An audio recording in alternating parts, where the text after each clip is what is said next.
On va prendre le contre-pied de ce qu'on entend depuis quelques jours sur les événements. Oui, il y a eu des violences, mais faut-il vraiment y voir un raidissement islamiste généralisé?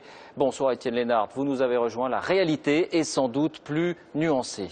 Oui, alors, bonsoir David, il ne s'agit évidemment pas de minimiser les violences de ces derniers jours. On l'a dit, une dizaine de morts, dont 4 ici, 4 Américains dans le consulat américain de Benghazi en Libye. Il y a également eu 2 morts en Tunisie, mais prenons par exemple un autre indicateur, celui du nombre de manifestants de ces fameux groupes salafistes que l'on voit ici à Tunis. À Tunis, précisément, vendredi dernier, ils étaient 1000.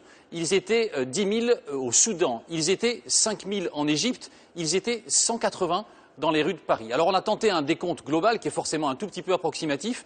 On arrive au chiffre pour l'ensemble du monde arabe de 150 000 manifestants vendredi dernier, à rapporter aux 1,5 milliard de musulmans qui vivent à travers le monde. Oui, on serait donc loin du conflit de civilisation, de la guerre de civilisation dont parlent certains. Les experts, les spécialistes font un constat et un rappel historique. Le constat, c'est que l'immense majorité silencieuse de ces pays dénonce ce film, dénonce les caricatures, mais elle dénonce aussi la violence. Il n'y aurait pas de combat général globalisé contre l'Occident de ces pays arabes. Et puis le rappel historique, c'est que pour ceux qui craignent que ces printemps arabes ne conduisent tout droit l'Égypte, la Libye, la Tunisie vers des automnes islamistes, il rappelle que nos démocraties occidentales ne se sont pas faites en un jour. Merci Étienne pour cet éclairage.